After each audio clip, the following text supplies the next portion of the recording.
Bonjour, donc je vais vous présenter mon projet intitulé Modélisation de la croissance crânio-faciale dans les craniosténoses. Donc ce projet se fait dans le cadre de ma thèse CIFRE, qui est encadrée par l'hôpital Necker, par la start-up de MedTech Bone 3D et par l'Institut de biomécanique humaine Georges Charpak. Donc le phénomène primaire pour la croissance crânienne, c'est la croissance du cerveau. Et on connaît aujourd'hui l'implication de la diurmère dans ce phénomène. Donc on a déjà pas mal parlé des craniosténoses, donc je vais juste aller directement au phénomène de la croissance. Donc il existe différentes théories aujourd'hui, mais aucun consensus n'existe. Donc il y a la théorie de Virchow qui dit que la croissance est restreinte dans le sens perpendiculaire à la suture fusionnée. Il y a également la théorie de Moss qui parle de facteurs extrinsèques qui influencent la croissance.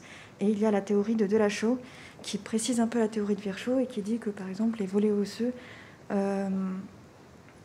la croissance des volets osseux diffère selon leur distance à la suture fusionnée. Or, la croissance crânienne normale et pathologique est expliquée pour l'instant surtout par comme un phénomène mécanique. Et ceci reste encore à être prouvé aujourd'hui.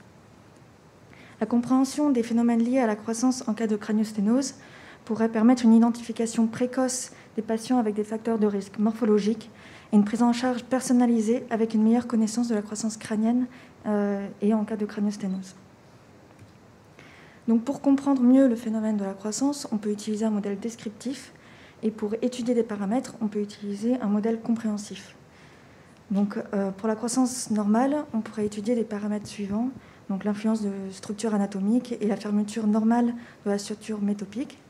Et pour les croissances en cas de craniosténose, on pourrait étudier par exemple l'âge auquel les sutures se ferment, la modification de la position des structures anatomiques et des paramètres morphologiques comme le volume intracrânien, la largeur des sutures ou l'épaisseur de l'os.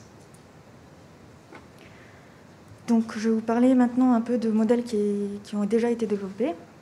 Donc il existe par exemple celui de Mercant qui a étudié la croissance normale et la croissance en cas de scaphocéphalie.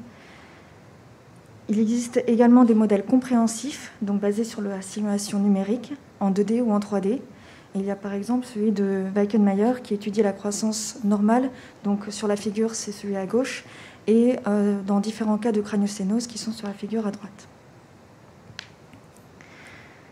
Or, tous ces modèles, aucun de ces modèles n'est personnalisable, c'est-à-dire qu'on n'arrive pas à identifier l'impact de la géométrie initiale sur la croissance, ni des propriétés mécaniques. En particulier, l'augmentation de la rigidité de l'os avec l'âge n'est pas prise en compte dans les modèles. Il existe également des difficultés de modélisation des trigonocéphalies. Donc, les modèles ci-dessous montrent qu'en fait, il est difficile de modéliser à la fois l'aspect triangulaire du front et l'élargissement postérieur de la voûte crânienne. Il existe également des paramètres qui ne sont pas étudiés, comme l'épaisseur de l'os et le volume intracrânien. Et des méthodes de validation restent encore à être développées. Donc, c'est pourquoi l'objectif de mon projet est le développement d'un modèle descriptif et compréhensif personnalisable de la croissance crânienne et pathologique. Donc, avec Kevin Bloch, qui est étudiant en Master 2, nous avons développé un modèle descriptif de la croissance crânienne grâce à une analyse par composante principale. Donc à gauche, vous voyez la croissance moyenne pour un crâne normal et à côté, il y a la croissance en cas de trigonocéphalie. Nous avons, grâce à ce modèle, confirmé certaines trouvailles et nous avons aussi étudié l'angle interfrontal. Nous avons trouvé qu'il n'était pas corrélé à l'âge et qu'il n'était pas non plus corrélé au volume intracrânien.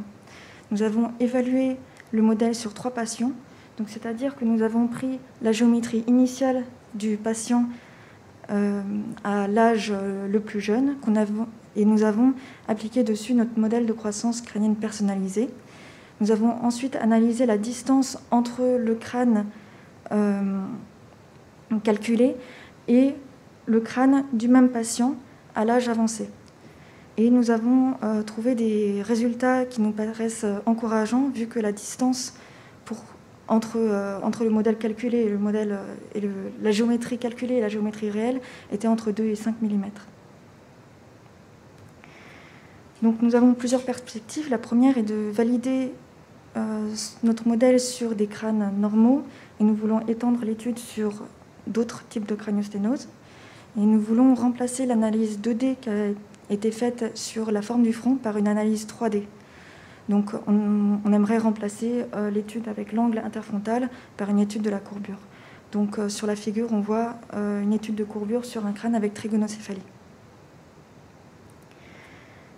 Nous développons avec Myriam Abad-Andalousi, qui est également étudiante en Master 2, un modèle compréhensif de la croissance crânienne grâce à un modèle élément fini. Donc nous commencerons par simplifier la géométrie par une ellipsoïde, mais nous utiliserons également des géométries complètes de crâne par la suite. Donc, les paramètres que nous espérons étudier sont l'évolution des propriétés mécaniques de l'os pédiatrique, donc avec l'âge et l'inclure dans le modèle, et aussi l'impact de l'inclusion dans le modèle de structures anatomiques comme la diomère et le périoste. Et nous espérons faire une validation sur des cas cliniques. Donc, en conclusion, nous développons en parallèle un modèle descriptif de la croissance crânienne et un modèle descriptif et un modèle compréhensif de la croissance crânienne. Et nous espérons que la compréhension des phénomènes liés à la croissance en cas de craniosténose nous permettra de répondre aux enjeux précédemment cités. Donc, merci de votre attention. Merci beaucoup. Peut-être que c'est encore un petit peu tôt dans la procédure, mais est-ce que vous avez déjà pensé aux implications thérapeutiques que ça pourrait avoir, éventuellement de posséder un modèle qui vous permette de prédire très longtemps en avance la forme d'un crâne, par exemple, enfin pour un petit? C'est vraiment ce qu'on essaye de faire. On essaye d'aider des cliniciens, chirurgiens ou autres, à essayer de mieux comprendre comment le crâne grandit. Et c'est justement aussi pour amorcer la suite du projet qui se fait aussi avec une partie de planification chirurgicale. Donc ça pourrait nous aider dans la planification. Bien sûr. Si on peut anticiper des mois ou des années à l'avance, oui, bien sûr.